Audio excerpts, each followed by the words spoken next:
إن الحمد لله نحمده ونستعينه ونستغفره ونعوذ بالله من شرور أنفسنا وسيئات أعمالنا. من يهده الله فلا مضل له ومن يضلل فلا هادي له، وأشهد أن لا إله إلا الله وحده لا شريك له، وأشهد أن محمدًا عبده ورسوله. يا أيها الذين آمنوا اتقوا الله حق تقاته ولا تموتن إلا وأنتم مسلمون. يا أيها الناس اتقوا ربكم الذي خلقكم من نفس واحدة وخلق منها زوجها وبث منهما رجالا كثيرا ونساء، واتقوا الله الذي تساءلون به والأرحام إن الله كان عليكم رقيبا. يا أيها الذين آمنوا اتقوا الله وقولوا قولا سديدا يصلح لكم أعمالكم ويغفر لكم ذنوبكم، ومن يطع الله ورسوله فقد فاز فوزا عظيما. أما بعد، فإن خير الكلام كلام الله، وأحسن الهدي هدي محمد صلى الله عليه وآله وسلم، وشر الأمور محدثاتها، وكل محدثة بدعة، وكل بدعة ضلالة، وكل ضلالة في النار. يقول ربنا سبحانه: سارعوا إلى مغفرة من ربكم وجنة عرضها السماوات والأرض أعدت للمتقين. ربنا سبحانه يدعو عباده إلى المسارعة إلى مغفرته وجنته. ربنا سبحانه شوقنا إلى جنته بما ذكر لنا في كتابه من أوصافها، ورسوله صلى الله عليه وسلم شوقنا أيضا ورغبنا فيها ليرغب فيها راغب. وأنا ذاكر لكم أقل الناس حظا فيها، فانظروا بعد ذلك كيف يكون من فوقه إذا كان هذا حظ أقلهم. روى مسلم في الصحيح عن ابن مسعود رضي الله عنه قال: قال رسول الله صلى الله عليه وسلم: آخر من يدخل الجنة رجل فهو يمشي مرة ويكبو مرة وتسفعه النار مرة، فإذا ما جاوزها التفت إليها وقال: تبارك الذي نجاني منك، فقد أعطاني الله شيئا ما أعطاه أحدا من الأولين والآخرين. يرى فقط أن نجاته منها عطاء لم يعطه غيره، لأنه لا علم له بأن الأبرار في دار القرار. فترفع له شجرة فيقول: ربي أدنني من هذه الشجرة فلأستظل بظلها وأشرب من مائها. فيقول الرب سبحانه له: يا ابن آدم، لعلي إن أعطيتكها سألتني غيرها. فيقول: لا يا رب، ويعاهده أن لا يسأله غيرها. وربه يعذره لأنه يرى ما لا صبر له عليه. ذلك الرجل يرى ما لا صبر له عليه من النعيم الذي هو شجرة لها ظل وبجانبها ماء، فيدنيه ربه من تلك الشجرة فيستظل بظلها ويشرب من مائها. ثم ترفع له شجرة أخرى هي أحسن من الأولى، فيقول: ربي أدنني من تلك الشجرة، أدنني من هذه لأشرب من مائها وأستظل بظلها. فيقول الرب له: يا ابن آدم، ألم تعاهدني ألا تسألني غيرها؟ لعلي إن أدنيتك منها تسألني غيرها. فيقول هو: لا أسألك غيرها، ويعاهد ربه أيضا، وربه يعذره لأنه يرى ما لا صبر له عليه. فيدنيه منها فيستظل بظلها ويشرب من مائها. ثم ترفع له شجرة هي عند باب الجنة وهي أحسن من الأوليين.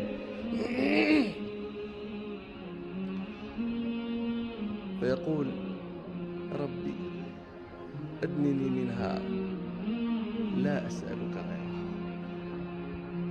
فيقول الله له يا ابن آدم ألن تعاهدني ألا تسألني غيرها؟ ويقول ربنا له لعلي إن أعطيتكها إن أدنيتك منها سألتني غيرها. فيقول هذه يا رب، لا هذه لا أسألك غيرها، هذه فقط لا أسألك غيرها، بعد هذا لا تسمع مني حسا. فيدنيه ربه فإذا دنا من تلك الشجرة سمع أصوات أهل الجنة. عرف حينئذ أن ما كان يظنه النعيم الذي لا يشركه فيه أحد من الأولين والآخرين ليس بشيء إلى أصوات ما يسمع. فيقول أي ربي أدخلنيها. فيقول الله له يا ابن آدم ما يصريني منك؟ ما الذي يقطعني منك؟ ما الذي يجعلني إن صنعته لك أو صنعته بك لا ترجع إلي مرة أخرى، لا تطلبني مرة أخرى؟ ما الذي يقطعك مني، يقطع مسألتك؟ أيرضيك أن أعطيك الدنيا ومثلها معها؟ فيقول الرجل هو كان في شجرة صار الكلام في الدنيا ومثلها معها. فقال له أتستهزئ مني وأنت رب العالمين؟ فضحك ابن مسعود رضي الله عنه وهو الذي يروي الحديث، فقال لمن معه ألا تسألوني مما أضحك؟ قالوا ومما تضحك؟ قال هكذا ضحك رسول الله صلى الله عليه وسلم. فقالوا يا رسول الله مما تضحك؟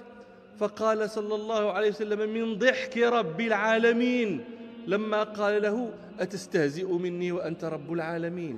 فقال الله سبحانه أما إني لا أستهزئ منك ولكني على ما أشاء قدير، ادخل الجنة. في حديث آخر عند البخاري ومسلم عن أبي هريرة رضي الله عنه أن هذا الذي هو أقل الناس حظا في الجنة وهو الآن دخلها وقد وعد أن يكون له مثل الدنيا ومثلها معها، لما يدخل يقول له ربه سبحانه يتمنى ما شاء، وطبعا ما يتمناه يعطاه.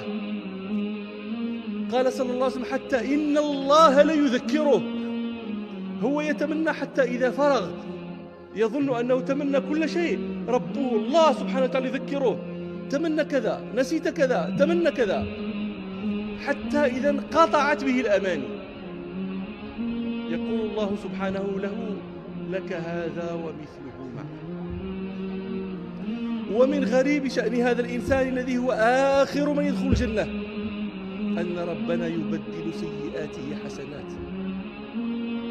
روى مسلم في الصحيح عن أبي ذر رضي الله عنه أن ربنا سبحانه يقول لملائكته عن هذا اعرضوا عليه صغار ذنوبه وارفعوا عنه كبارها. فتعرض عليه صغار ذنوبه يقال له فعلت يوم كذا وكذا كذا وكذا وفعلت يوم كذا وكذا كذا وكذا، فيقر بذلك لا يستطيع أن ينكر، وهو مشفق من كبار ذنوبه أن تعرض عليه لأنه يعلم أن العذاب عليها أشد. فإذا انتهى عرض صغار الذنوب يقال له لك مكان كل سيئة حسنة. فيقول هو حينئذ أي ربي عملت أشياء لا أراها هنا. قال أبو ذر فكأني أنظر إلى رسول الله صلى الله عليه وسلم يضحك قد بدت نواجذه من الضحك. هذا كان مشفقا من ذنوبه، لما رأى أنه يعطى مكان السيئات الحسنات صار يطالب بالذنوب التي لم تعرض عليه أن تعرض عليه ليبدل أيضا مكانها حسنات. أي ربي قد عملت أشياء أي من السيئات لا أراها هنا. هذا أيها الناس أقل الناس حظا في الجنة، فما ظنكم بمن فوقه؟ وهذا الذي هو في الجنة، هذا النعيم الذي هو في الجنة أيها الناس نعيم على عظمه، نعيم لا يزول، لا تخشى عليه انتقاما. هذا الذي كان يسأله رسول الله صلى الله عليه وسلم ربه، كان من دعاء رسول الله صلى الله عليه وسلم: وأسألك نعيما لا ينفد. وهذا وكان من دعائه صلى الله عليه وسلم: اللهم إني أسألك النعيم المقيم الذي لا يحول ولا يزول. هو هذا، يقول ربنا سبحانه: هذا ذكر، وإن للمتقين لحسن مآب، جنات عدن مفتحة لهم الأبواب، متكئين فيها، يدعون فيها بفاكهة كثيرة وشراب، وعندهم قاصرات الطرف أتراب، هذا ما توعدون ليوم الحساب، إن هذا لرزقنا ما له من نفاد. هذا نعيم الجنة. فيا أيها الناس، هل هو عاقل إنسان يستبدل الذي هو أدنى بالذي هو خير، يبذل فانيا، يبذل باقيا عظيما لأجل فان حقير، يلهيه نعيمه الذي هو فيه عن النعيم الذي يسعى إليه العقلاء، مع أن الذي هو فيه ينفد. ما عندكم ينفد وما عند الله باق. أقول ما تسمعون وأستغفر الله لي ولكم.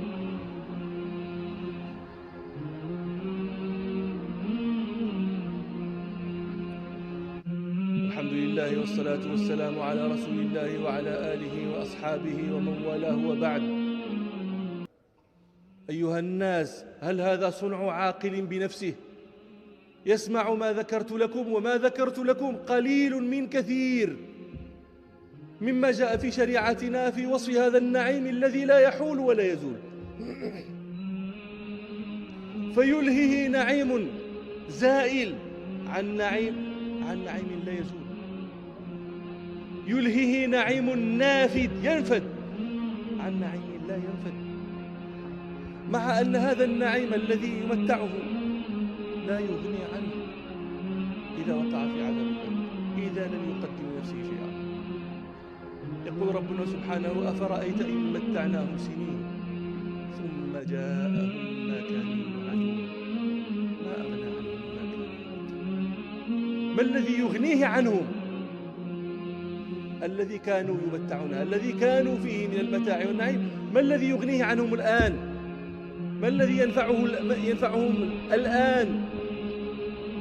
يذكرون أن عمر بن عبد العزيز رحمه الله كان يمسك لحيته ويقرأ هذه الآية: أفرأيت إن متعناهم سنين ثم جاءهم ما كانوا يوعدون ما أغنى عنهم ما كانوا يمتعون. ثم يبكي ويقول: نهارك يا مغرور سهو وغفلة، وليلك نوم والردى لك لازم، تسر بما يبلى وتفرح بالمنى، كما سر بالأحلام في النوم نائم، وسعيك فيما سوف تكره غبه، كذلك في الدنيا تعيش البهائم. ويبكي رحمة الله عليه. أيها الناس، قد ذكر لنا رسول الله صلى الله عليه وسلم حديثا فيه ذكرى لمن كان له قلب يعقل به. رواه مسلم في الصحيح عن أبي سعيد وأبي هريرة رضي الله عنهما أن رسول الله صلى الله عليه وسلم قال: يؤتى بأنعام أهل الدنيا من أهل النار، أنعام أهل الدنيا من أهل النار يوم القيامة، فيصبغ في النار صبغة واحدة، يغمس في النار غمسة واحدة، يغمس ويمزع، فيقال له: هل رأيت خيرا قط؟ هل مر بك نعيم قط؟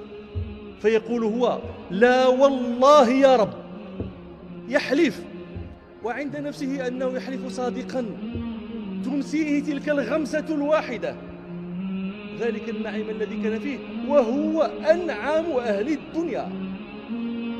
فما ظنكم بمن يغمس فيها فلا يخرج منها أبدا؟ نسأل الله العافية. لكن الجنة التي سمعتم بعد خبرها أيها الناس تطلب بالعمل، لا تطلب بالأماني. ما عند الله لا ينال بالأماني، ما عند الله يرغب فيه العاملون. ربنا سبحانه يقول: وبشر الذين آمنوا وعاملوا الصالحات أن لهم جنات. والذين آمنوا وعملوا الصالحات سندخلهم جنات، إن الذين آمنوا وعملوا الصالحات لهم جنات. ادخلوا الجنة بما كنتم تعملون، ونودوا أن تلكم الجنة أورثتموها بما كنتم تعملون. لا بد من عمل. سلعة الله غالية أيها الناس، سلعة الله غالية، سلعة الله الجنة. وهذا موسم من مواسم العمل. هذا شعبان، كان رسول الله صلى الله عليه وسلم يصوم أكثره، فمن استطاع منكم أن يفعل فليفعل، ومن استطاع منكم أن يصوم بعضه فليصوم، ومن استطاع منكم أن يصوم الاثنين والخميس منه فليفعل، ولا يبخس حظ نفسه. وبعده يجيء رمضان، موسم عظيم جدا للراغب في الجنة، لطالبها. عسى أن نكون من جملة من ينادون بذلك النداء الحبيب. هذه واو الجماعة هذه، ونودوا أن تلكم الجنة. نودوا واو الجماعة هذه، عسى أن ندخل فيها. روى مسلم في الصحيح عن أبي هريرة رضي الله عنه أن رسول الله صلى الله عليه وسلم قال: ينادي مناد، أي ينادي أهل الجنة، ينادي مناد: إن لكم أن تصحوا فلا تسقموا أبدا، وإن لكم أن تحيوا فلا تموتوا أبدا، وإن لكم أن تشبوا فلا تهرموا أبدا، وإن لكم أن تنعموا فلا تبتئسوا أبدا. وذلك قول الله عز وجل: ونودوا أن تلكم الجنة أورثتموها بما كنتم تعملون. نسأل الله سبحانه أن يدخلنا الجنة، أن يجعلنا من أهلها. اللهم اهدنا فيمن هديت، وعافنا فيمن عافيت، وتولنا فيمن توليت، واصرف عنا شر ما قضيت، فإنك تقضي ولا يقضى عليك، إنه لا يعز من عاديت ولا يذل من واليت، تباركت ربنا وتعاليت. اللهم اختم بالسعادة آجالنا، وقرن بالعافية غدونا وآصالنا، واجعل إلى جنتك مصيرنا ومآلنا. اللهم إنا نسألك الثبات في الأمر والعزيمة على الرشد، ونسألك شكر نعمتك وحسن عبادتك، ونسألك قلبا سليما ولسانا صادقا، ونسألك من خير ما تعلم، ونعوذ بك من شر ما تعلم، ونستغفرك لما تعلم إنك أنت علام الغيوب. اللهم بعلمك الغيب وقدرتك على الخلق أحينا ما علمت الحياة خيرا لنا، وتوفنا إذا علمت الوفاة خيرا لنا. اللهم إنا نسألك خشيتك في الغيب والشهادة، ونسألك كلمة الحق في الغضب والرضا، ونسألك القصد في الفقر والغنى، ونسألك نعيما لا ينفد، ونسألك قرة عين لا تنقطع، ونسألك الرضا بعد القضاء، ونسألك برد العيش بعد الموت، ونسألك لذة النظر إلى وجهك والشوق إلى لقائك في غير ضراء مضرة ولا فتنة مضلة. اللهم زينا بزينة الإيمان واجعلنا هداة مهتدين. اللهم أصلح عبادك وبلادك. اللهم صل على محمد وعلى آل محمد، وبارك على محمد وعلى آل محمد كما صليت وباركت على آل إبراهيم إنك حميد مجيد. سبحان ربك رب العزة عما يصفون، وسلام على المرسلين، والحمد لله رب العالمين. الله أكبر الله أكبر، أشهد أن لا إله إلا الله، أشهد أن محمدا رسول الله. حي على الصلاة، حي على الفلاح،